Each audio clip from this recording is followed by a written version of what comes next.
Gente, Vivi Cardinale aqui, você já deve saber disso, canal Estilo com Propósito, e hoje eu estou com uma pessoa que eu acho que vocês vão gostar muito de conhecer, porque ela é a pessoa que eu conheço que mais entende de tecido. Fiz um curso super legal com a Ana e fiz esse convite para ela. Obrigada, Ana. Obrigada. Eu já vou aproveitar pedindo para você se apresentar, porque nada melhor de você se apresentar aqui pro pessoal do que eu ficar tentando contar quem é você. Tá bom. Meu nome é Ana Laura e eu trabalho com tecidos já há bem mais de 20 anos. A gente não entra em detalhes. Ela começou com uns 15, mais ou menos. E nessa área eu fui fazendo alguns cursos. Eu comecei com pintura à mão e desenvolvi minha tinta e fui fazendo alguns cursos. A gente tinha que correr atrás e sempre fui muito curiosa. Não tinha Google, né, Ana? É bom lembrar. Não tinha Google e eu acabei fazendo a minha tinta. A gente acabou adequando vários processos.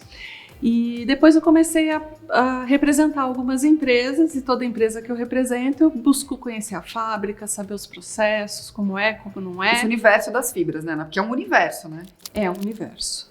Tem muita opção. Nesse sentido de universo das fibras, o que você percebe dessa relação com o tecido, que 100 anos atrás era muito evidente na sociedade e hoje já não é mais? Tá. Bom, o tecido, desde de mais de 100 anos, né? Ele serve para identificar, né, posição social, enfim, casta religiosa. A gente tem isso em várias culturas, né? E você tinha uma quantidade menor de tecidos, certo? Certo. Então as pessoas conheciam mais o que tinha de tecido e sabiam o que era bom e o que não era, né? O que era mais caro e o que não era.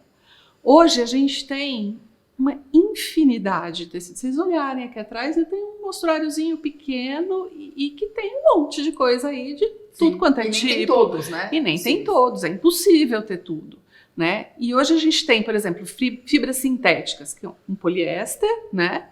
Que imita o tecido natural.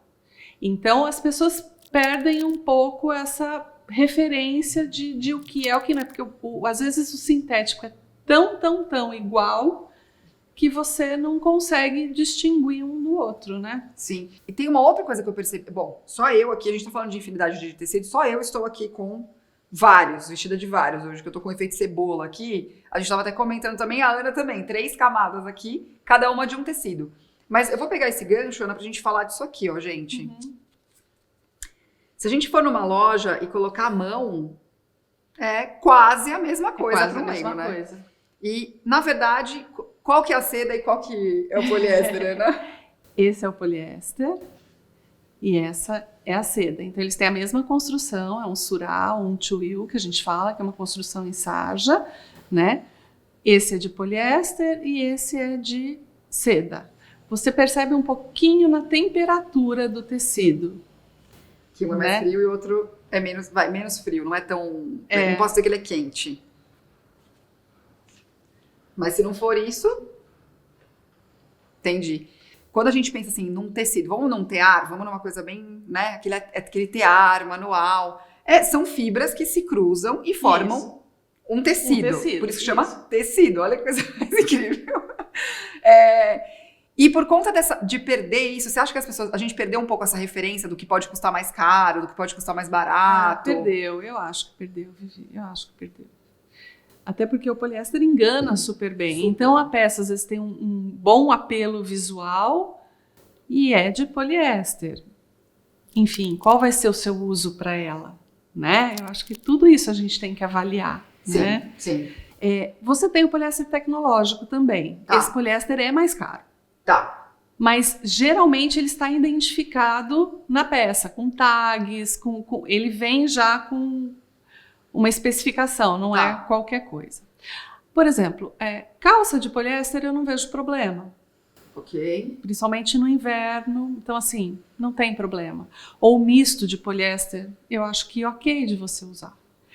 Partes de cima, eu particularmente não curto. Também não. Eu prefiro as peças de fibra natural ou as de fibra artificial, que aí a gente entra viscose, modal, cupro, que trazem um pouco de respirabilidade para a pele. Certo. Tá? A não ser que seja uma segunda pele de microfibra tecnológica. Aí ok. Tá? Porque aí você tem a respirabilidade. E a microfibra? Vou pegar esse gancho. Qual que é a diferença? O que é uma microfibra? Tá, então Porque eu lembro quando era criança que minha mãe se achava de falar que alguma coisa era de microfibra. teve uma super moda do tecido de microfibra, teve. Ele é um poliéster, só que é uma microfibra mesmo. Então, assim, 1 grama tem não sei quantas fibras. Tá. E ela dá a característica de respirabilidade, então é usada para lingerie, é usada para artigo esportivo, para segunda pele. Então, ela realmente tem essa função de ser similar à natural, mas não é. Mas ela tem uma tecnologia, por isso que ela é mais cara. E assim, quais são os tecidos mais nobres que sempre foram e sempre serão esses tecidos nobres e por que a gente fala isso? A mais nobre é seda, que é uma fibra de origem animal, né? E aí a gente tem várias construções. A gente tem desde a mais leve até a mais pesada. Você tem um veludo de seda, que é super bacana. Maravilhoso. Então, assim, a seda realmente é um artigo caro e vale quanto pesa. Certo. Tá? E ele é super artesanal, né, Ana? É uma construção que sempre vai ser artesanal? Não, a fiação é artesanal. A lagarta, ela é alimentada, o homem alimenta a lagarta por 1 mês, até ela ir para os ninhos. Tá. Nesses ninhos, ela faz o casulo, né? É uma babinha, que é a sericina, então ela vai se envolvendo no casulo e ela fica ali hibernando. Tá. Quando o casulo está maduro, pronto, então você tem a opção de fazer uma seleção, porque tem casulos de vários tamanhos. Então, fazer uma seleção dos maiores, que podem render até 4.000 metros, um casulinho. E aí você vaporiza o casulo, a crisálida morre e você puxa o fio. Tá. Ou você deixa a crisálida romper o casulo, tá? Só que aí você não vai ter mais um fio contínuo de 4.000 metros. Você vai ter pedaços de fio e que você faz outro tipo de tecido. Por exemplo, um chantum. O que é um chantum? Aqueles nozinhos, os naps que a gente chama, é a emenda do fio. Então, aquilo é uma seda que o casulo foi rompido, vamos dizer certo. assim. Né? Casulo Feliz faz um trabalho muito bonito. É que eu recebo aqui alguns comentários, né, de veganos e tudo mais, então acho que é uma opção que a gente pode contar que existe. E de qualquer forma, a crisálida só dura 3 dias. Ela não tem boca, então ela passa 3 dias só se reproduzindo e depois ela morre. Acabou a vida. Qual é o segundo mais... Depois eu gosto muito de lã, que também tem a mesma história, que a gente tem aí a lã com várias gramaturas, né? Quando a gente fala da lã fria, eu fiz um vídeo até explicando da lã fria, ficou bem legal, as pessoas entenderam que a gente pensa na lã, já pensa aqui, no quentinho, mas não, a gente também beneficia o fio, ele fica bem fininho e você faz tecidos finos, leves e que também mantém a temperatura do corpo. Ternos de altíssima qualidade são de lã fria, são né? lindos. Não entrava na minha cabeça isso, gente, quando eu era criança. Minha avó, não, é terno de lã fria. Oi? Como assim, uma lã fria? Tá, e aí depois a gente tem linho, depois a gente tem algodão, né? Sim. Aí no algodão a gente tem os tipos de algodão, né? Certo. Algodão pima, algodão egípcio, que são qualidades de comprimento de fibra.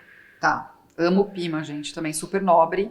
É muito legal. Vale a pena pagar um pouquinho mais caro por um algodão pima, porque ele é, sério, sensacional. Vale. Então, eu acho que isso as pessoas têm que... E quando você compra uma peça de algodão pima, ela vem falando algodão pima.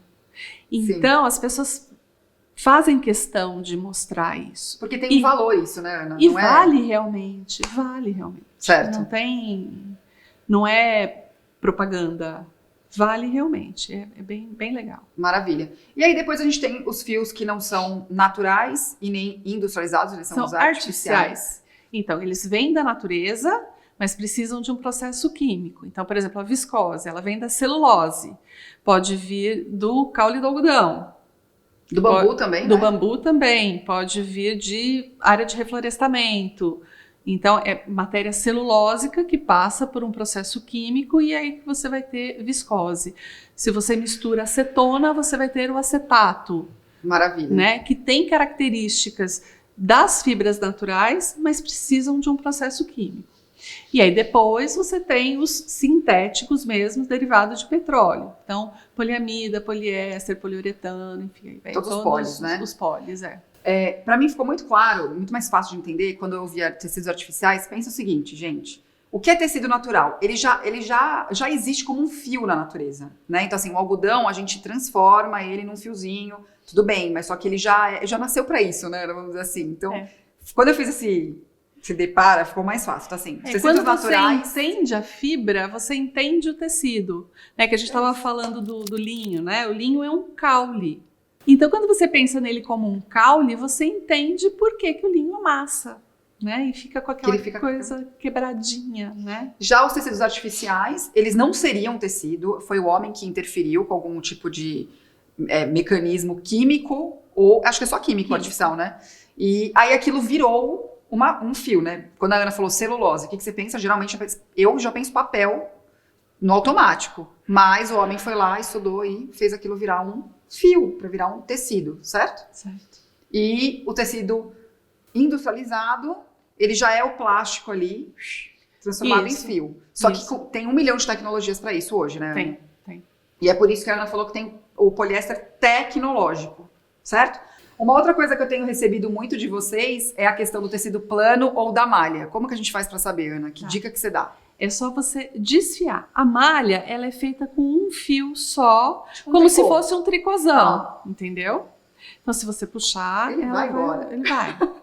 O tecido plano não, ele tem um urdume e tem uma trama. Então, se você desfiar, você vai ver vários fiozinhos. Entendeu? Acho que quando a gente corta a calça jeans, dá pra gente ter essa referência, né? Nossa, perfeita, Vivi, perfeita. Cortou a calça jeans, ela começou a desfiar. A calça jeans, ela é um tecido plano. E não olha aí. Então é isso, gente. E geralmente em construção em sarja. Sim, olha aí, tem uma infinidade de coisas que a Ana pode te ensinar. O que eu gosto de conversar com a Ana, não sei você, mas eu amo me sentir burra conversando com alguém. Ai, não! Porque eu preciso burra não. Não, eu amo passar, eu amo falar de tecido. Nossa, é um universo que eu acho que a gente tem muita coisa. É meio que não tem fim, né, Ana? E cada vez mais a tecnologia tá chegando aí pra aumentar. Então é isso que eu quero dizer, eu gosto de me relacionar com pessoas que fazem com que eu me sinta assim, Jesus, tem que estudar mais. Então a Ana me traz isso, eu queria apresentar a Ana para vocês, para que vocês sintam isso também. E deixa aqui abaixo do vídeo a pergunta que vocês têm para eu poder fazer mais conteúdos com a Ana. Eu tô pensando numa série com ela, se ela aceitar, pedido ao vivo. Vamos lá. Daí a gente faz de acordo com o que vocês mandarem pra gente aqui.